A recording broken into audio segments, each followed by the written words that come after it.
Let's take a look at the video. Because I just found it. I just found it.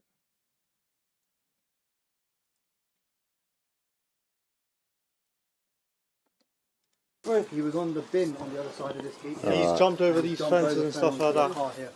And he's up here. Away, mate. He's obviously fallen from there and he slipped from there. There's other shooters left over there, mate. What's your name, mate?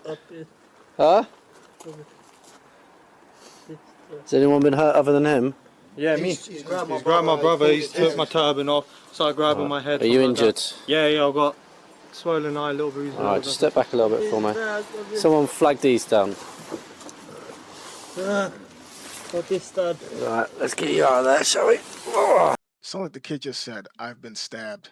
I was in bed asleep. Whenever just found me up there, look, someone's attacked me. I can't breathe. Grab his other arm. He said, I can't breathe, brother. Come running around the corner. What's happened to you, alright? Been stabbed. You've been stabbed? Whereabouts? Don't think you have, mate. He said, I don't think you have. Well, I mean, I don't see no blood yet, but... Hand?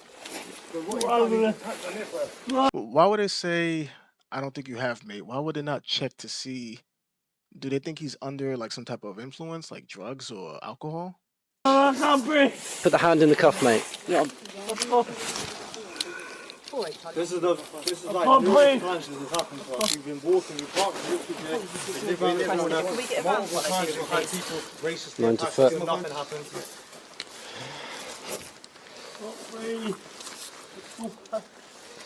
He's saying he's been stabbed, so Where let's is it just you check think you've him. been stabbed? Okay. In the face? Oh no, but we have to check, don't we? Right. In the face? Just get these back off, get their details on that, and I'll keep hold of him. Should we... Right, keep you on your side, mate. You better retrieve then. So go. Saying to him, keeping him on his side. We were sat up when we had him here, but he didn't like it. What's your name, mate? At the moment you are under arrest, and that's for assault, so you do not have to say anything, may harm in defence if you do not mention when questioned. It's up to which you later rely in court. Anything you do say may be given in evidence, alright? It's going to be sick, I think.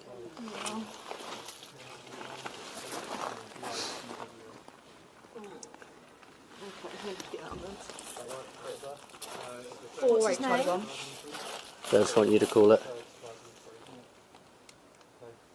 Yeah, we've got this male, he's just- been beat up.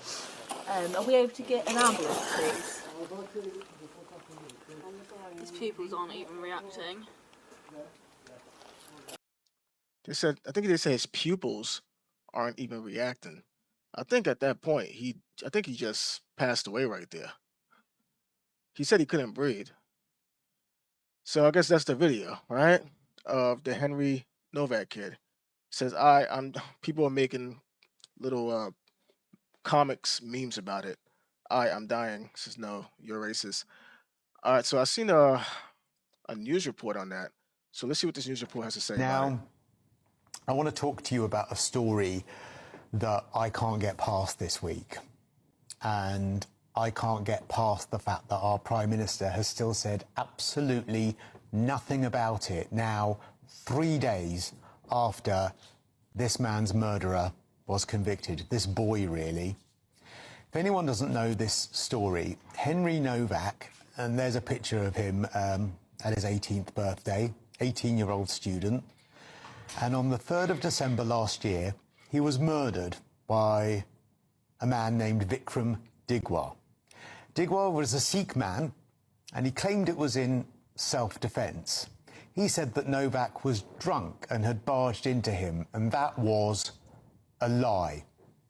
After stabbing Nowak 5 times with an 8-inch blade, Digwa's parents arrived at the scene. His mother took and hid the ceremonial knife, kirpan knife, which is carried by some Sikhs, in order to protect her son and obviously hide what he'd done. Meanwhile, Nowak tried to escape after leaving a trail of blood behind him. When the police arrived, Digwa claimed he'd been racially abused by a drunken Nowak. Both of those things were lies. Nowak wasn't drunk. He hadn't racially abused Digwa. However, despite Nowak having extensive stab wounds, the police believed the version by Digwa, the murderer, and handcuffed Nowak as he was dying. Nowak told the police he'd been stabbed, and they didn't believe him. They told him, actually, he hadn't been stabbed. He told them, and this turned out to be the 18-year-old's final words in handcuffs, "I can't breathe." He then collapsed. He was drowning in his own blood from a stab wound to the chest. It was only then the police took off his handcuffs and administered first aid. But it was too late. He died. What would that poor boy have thought in his dying moments? At a time when he should have been given comfort, when he should have been...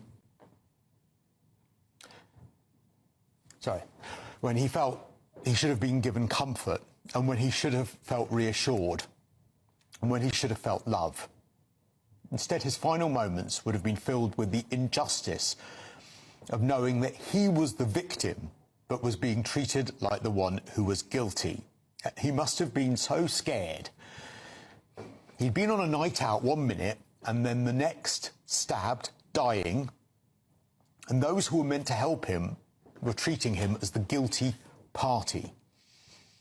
He wouldn't have known, as his life was slipping away, that we'd all eventually find out he wasn't racist and that the accusation was nonsense. He died thinking the world thought he was racist. He died knowing he'd been seen as the guilty one. And imagine that being your final thought. I have respect for the police, but those officers should be fired. It's right they're now being investigated. They're simply too thick or too steeped in political correctness to be serving officers. I'm amazed they haven't resigned in shame. How can you believe that a man who was bleeding to death was a threat? How can you not notice the blood? And let's say it was true. Let's say he'd done the worst thing in the world and he had been racist. Does that justify a stabbing? Justify such retaliation? You can be stabbed and still put in handcuffs. Didn't the officers for just 1 second take a step back and think, what's going on here? Have we got this right? Could we have been lied to? Aren't the police, of all people, meant to have critical thinking skills? No, because as we now know in our society, being called a racist is the worst possible thing. There is nothing worse. Racism is terrible. It's awful. I hate it. I hate that someone could be judged and held back by their skin colour.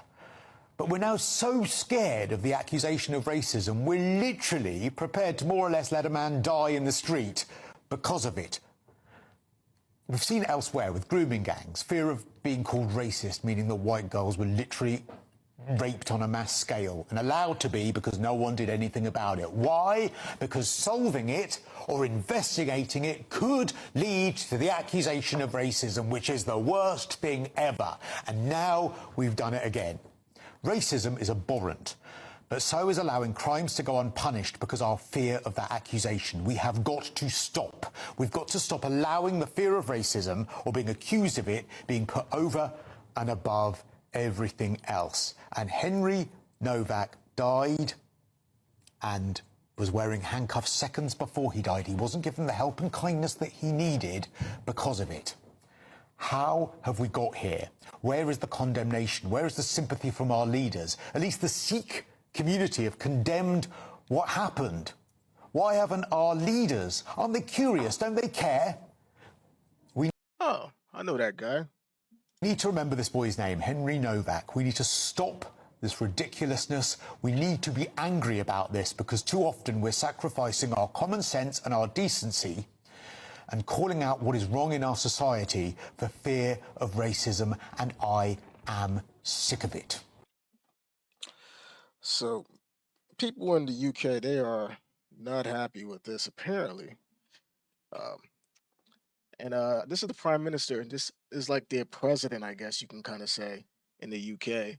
And I'm not gonna lie. After looking at the video cam that we just watched, the body cam of the situation, it's kind of hard to say. For me, it's kind of hard to say that the cops were trying to be, I guess, was trying to be the bad person in that situation. Like the cops, they pulled up to the scene, and I watch a lot of these cop videos. The cops, they pull up to the scene. I'm trying to think in their shoes.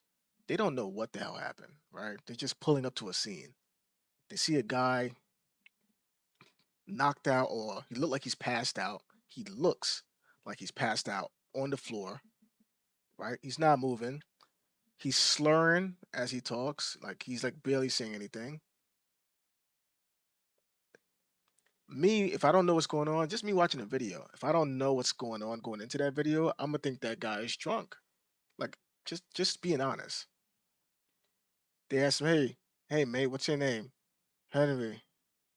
He said it like real like slurish, kind of like out of it, right?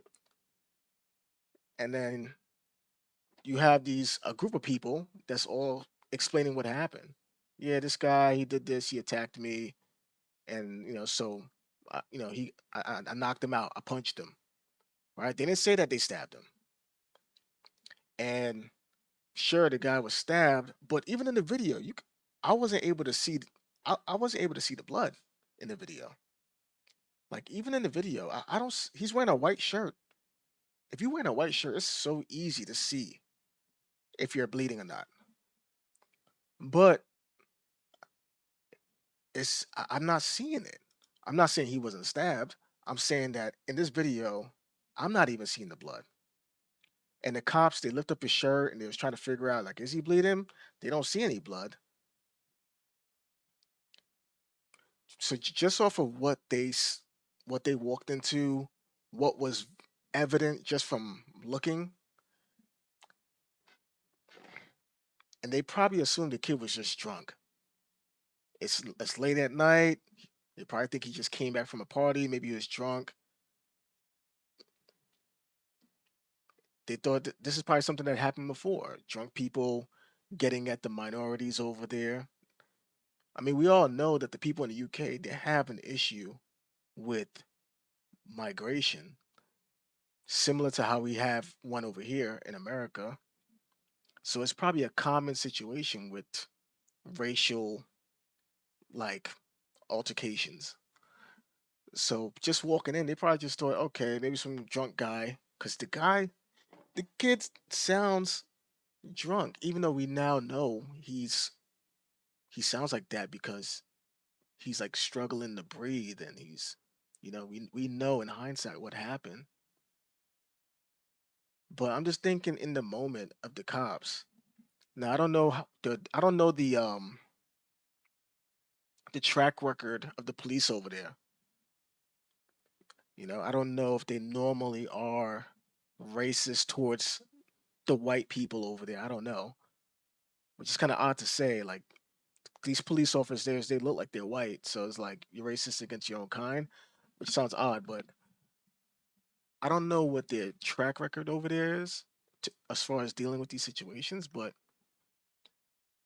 from this from this video, it's kind of hard for me to believe that they were trying to be malicious towards the kid. They probably walked in. They have a bunch of people saying that this kid was the bad guy.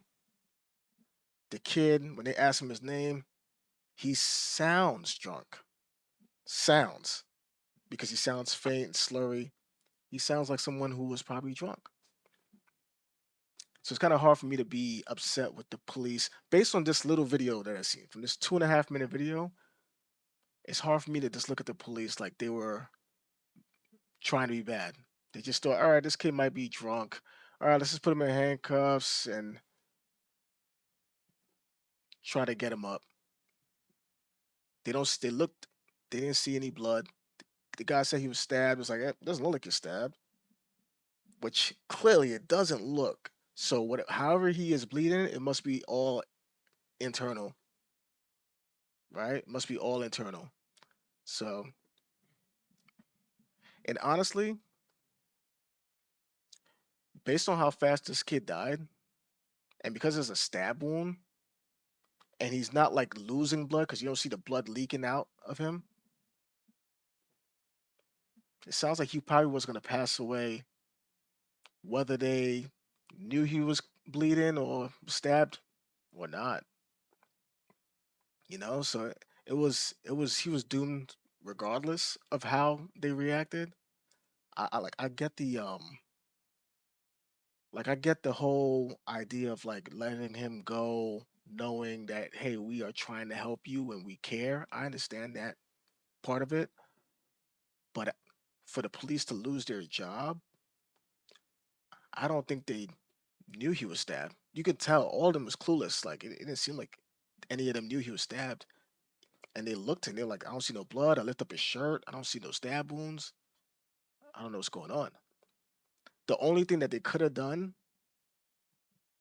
was take off his whole damn shirt, his jacket, take off his clothes. That's all they could have done. But they had no reason other than the guy who came off as sounding drunk. Other than that, him saying I was stabbed and he sounds like he's drunk. It's like, I don't know, is he lying? Because I don't see nothing, and he sounds drunk, and everybody else is not telling me he was stabbed. So it's like, you know, so it's kind of hard for me to look at the police like, damn, these guys were trying to be, like they're just trying to be bad towards this kid. Maybe they need better training. If you want to argue that, I can say that, but I don't see anything malicious in this video. Like, I don't think they was trying to be malicious. I think they just wasn't seeing the evidence that he was stabbed, and the kid sounded drunk, and they thought he was just saying anything. And maybe I need to find another video. If there's another video on this that makes the police look like bad actors, then I'm definitely down to see that video. But in this little video right here, it didn't look like they was trying to be bad actors. You know, yeah. Even in this video, I don't see blood. So it's like if I didn't know going in here that he got stabbed, if I didn't know going in this video, I would have just thought, oh, this kid sounds like he's drunk, and maybe they just knocked him out for being a drunken asshole, possibly. We don't know. That's going in blindsided. If you don't know what's going on, you know. But yeah, man, this is what everybody's upset about. This is what everybody's upset about. Anyway, let's see. So what happened with the guy who stabbed him? Let me see if I can find anything on that. Hold up. Let me see if I can find anything on the kid, on the guy that stabbed him.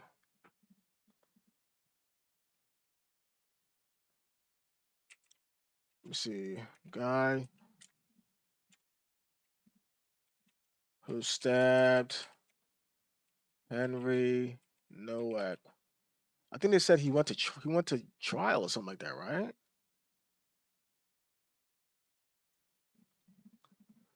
Let me see. He was on the bin on the other side of this gate. He's jumped over these fences and stuff like that. Oh, is this another angle?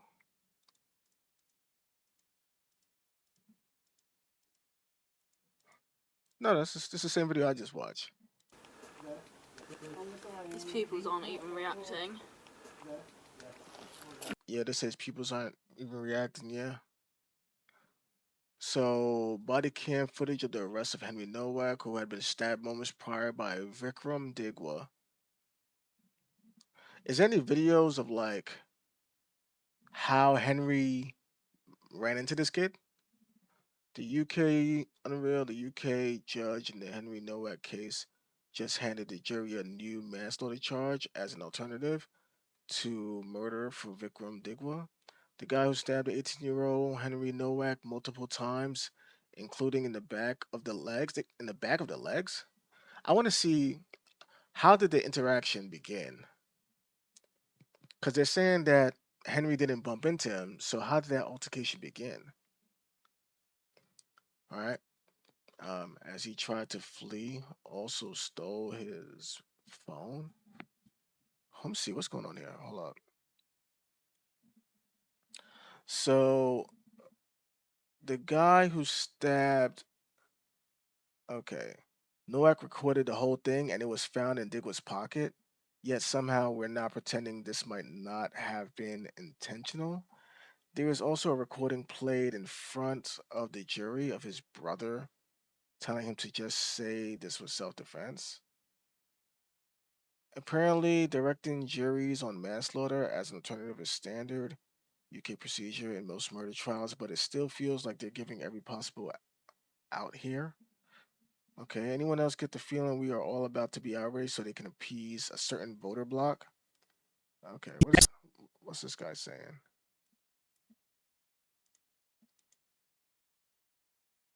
Is this his kid? Is he going into a club or something like that? Well, he's 18 years old, so he can't go on nowhere to drink. All right. I guess he had an outing with somebody. He came out dressed nice and everything. He's 18 years old, so actually I can't say. None of the racial abuse that Digwa claimed had driven him to defend himself. The very evidence Digwa would have needed to back up his story was on that phone, and it didn't back up his story at all. But it gets worse. While Digwa was in custody, a covert recording was made of a conversation he had with his brother. In it, the brother can be heard saying, quote, "You should say it was self-defense," end quote, and Digwa responds, quote, "I am a fool, an idiot," end quote. That recording is now in front. A fool, idiot, but I need to know, how does this start? Of a jury. Here's the thing, that phone Henry was recording on, it was found in Digwa's pocket. Digwa had taken it, and when prosecutors reviewed the footage, it contained no racial slurs. He also told police he didn't immediately disclose that he had stabbed Henry because he was scared. But the prosecution's position is clear. The attack wasn't self-defense, it was a pursuit. The blood trail, the wounds to the back of Henry's legs, the attempt to climb a fence, none of that paints the picture of an aggressor. It paints the picture of a kid running for his life. Henry was described in court and by those who knew him as a kind, intelligent young man with a promising frame with his over here from UK. It has now revealed that this guy is the older brother of Vickrum Digwa. Vickrum Digwa is a Sikh guy who killed. Yeah, I understand that. Hold up.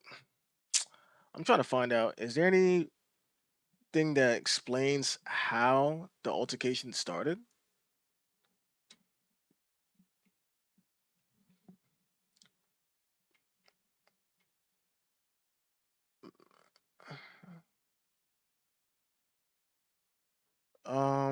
Let's see. Vickrum Digwa.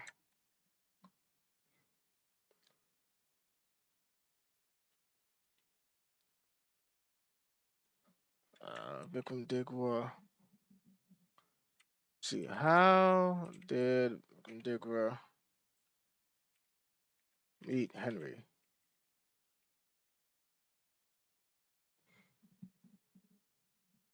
Is that the knife?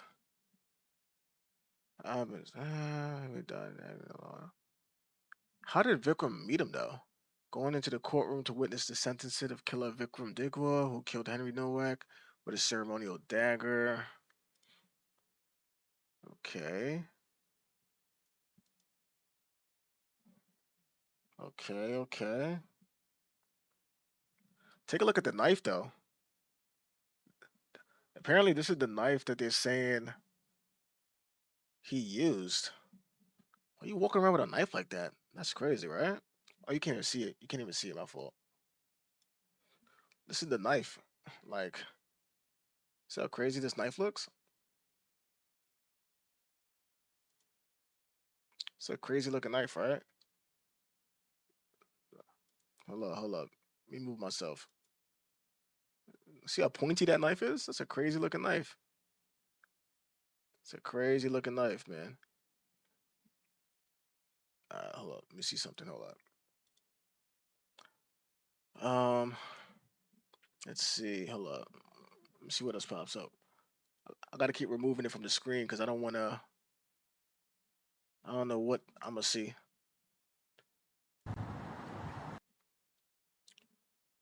Um, maybe I could just ask YouTube, not YouTube, but maybe I could just ask Google. What's this? That wasn't just any local. That was Vickrum Digwa's father holding Henry. Holding Henry?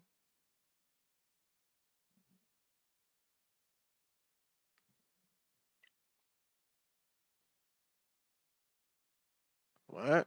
What's going on there?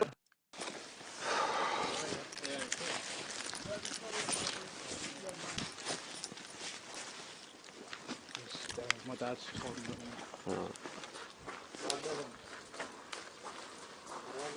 Right. He keeps dropping side to side, so I'm just trying to keep him set up. Alright. He's got a mouthful of blood. I don't want him. He was on the bin on the other side of this gate. He's jumped over these fences and stuff like that. And he's up Move here. away, mate. He's obviously fallen Right. from there and he slipped from there. There's other shooters left over there, mate. What's your name, mate? Huh? Has anyone been hurt other than him? Yeah, me. He's grabbed my brother. He's took my turban off. Started grabbing my head. Are you injured? Yeah, I've got swollen. I have to say, I just want you to call it. Okay, that was just a longer 15 version. feet up. Are we able to get an ambulance, please? His pupils aren't even reacting. Yeah. All right. Well, I'm not seeing anything that's Digwa was previously barred from. All right. Let me ask. All right. Let me just ask. Let me ask Google. With the Henry Nowak versus the Vickrum Digwa guy in the UK, how did they encounter each other? Like, what was revealed on how they end up bumping into each other that night that Henry got stabbed?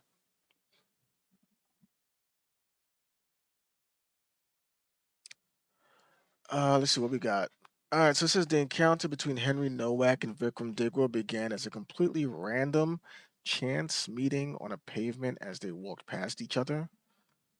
Okay, the trial at Southampton Crown Court revealed exactly how a minor everyday interaction turned fatal in a matter of moments. All right, so this is the pavement barge. Around 11:30 p.m., Henry was walking alone back to his student accommodation on Belmont Road after celebrating the end of his first semester with his football teammates. I'm assuming that's probably like soccer. He was sending Snapchat videos to friends and was not heavily drunk. Was not heavily drunk. So that means he was drinking and he's 18. So I don't know what the drinking age over there is, but I mean, drinking at 18. I know in the U.S. that's not really a thing to be legally able to do. All right, so it said, meanwhile, Digwell was walking down the same street to fetch curried chips from a car. Curried chips. Never heard of that. As they crossed paths, they accidentally brushed shoulders or barged into each other on the narrow pavement. So they accidentally bumped into each other. Is there proof of that? Is there like CCTV footage of that, or is this what Vikram is saying, or is this something that was proven? Um, According to Digwa's own testimony, Henry turned around after the bump and said, "You could have moved up a little bit more." Digwa assumed Henry did it deliberately, which immediately escalated the tension. Okay. Captured on video, as the verbal altercation escalated, Henry actually began filming Digwa on his phone. Because of this footage, prosecutors were able to prove exactly what happened next, completely destroying Digwa's self defense claims. Okay, so I am a bad man. Okay, the audio from Henry's phone captured the exact moment the interaction turned violent. Instead of walking away, Digwa approached the teenager, openly displaying a massive 21 cm Shastra dagger over his clothes. Digwa looked at Henry and chillingly declared, "I am a bad man." That's that's what do you call that? That's like self snitching right there, right? He said I am a bad man before drawing the weapon. Well, I guess he was right. He is a bad man, right? Because he shouldn't have done that. Anyway, so the pursuit. When Henry realized Digwa had a weapon, he tried to run away. Digwa pursued him down the street, so he chased him. Henry tried to escape by climbing over a fence, which is when Digwa stabbed him in the back of the legs before delivering the fatal blow to his heart. You chase this guy down to kill him? You stupid? You gotta be stupid, right? You chase him down to kill him? Really?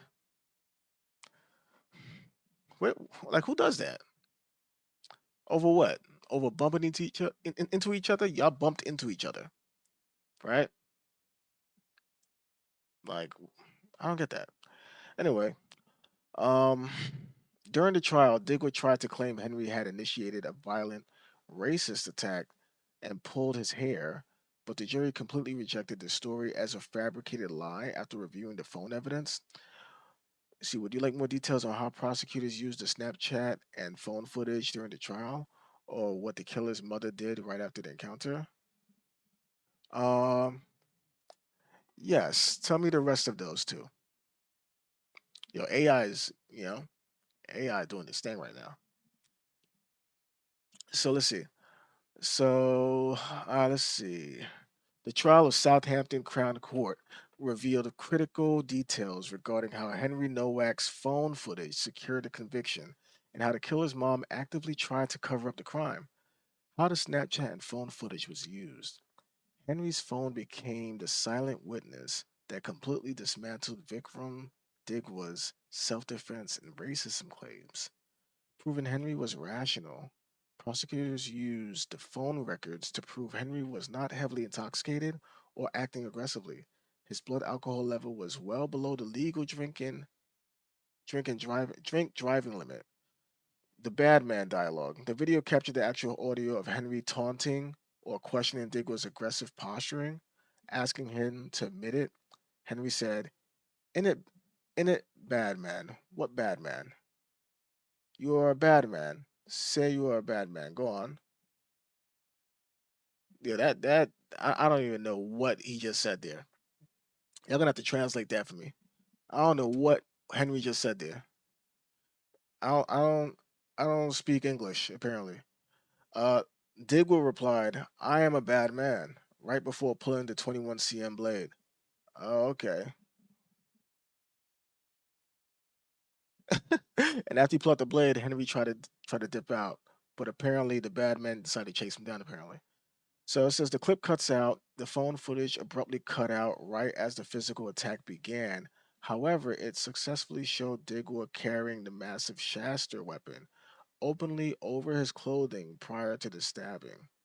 The aggressive pursuit. The video combined with a physical trail of blood proved that instead of backing away or de escalating, Digwa aggressively pursued Henry as the teenager tried to run away and scale a fence. What the killer's mother did.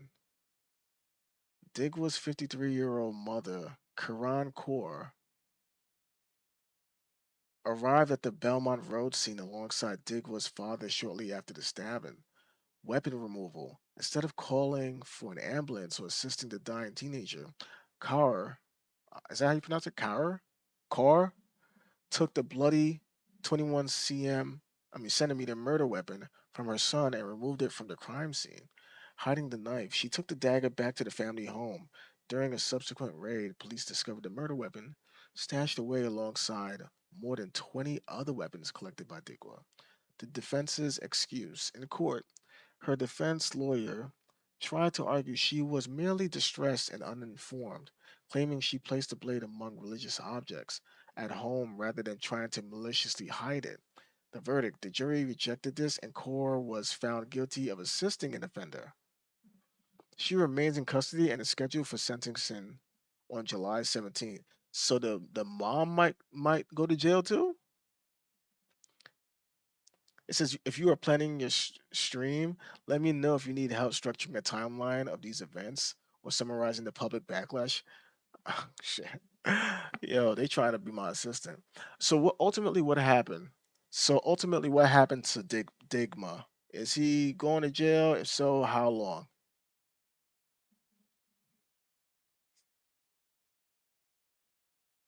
So it says he's going to jail after being handed a mandatory life sentence at Southampton Crown Court. So he has a minimum term. He must serve a minimum of 21 years in prison before he can even apply to a parole board for release. Time already served, the judge deducted the 175 days. That's not even a year that he already spent in custody awaiting trial, making his precise remaining minimum term 20 years and 190 days. After his minimum term is served, he is not automatically let out. The parole board will evaluate if he remains a danger to society, and he could potentially stay in prison for the rest of his life. Hmm. During sentencing, Judge William Mousley, KC, heavily criticized Digwa for bringing a lifetime of loss to the Nowak family and noted that he explicitly abused the legal privileges extended to the sick fate regarding religious blades. I don't know how they are allowed to have a religious blade. What if somebody came to their country and they had a religious gun? Does that work the same way?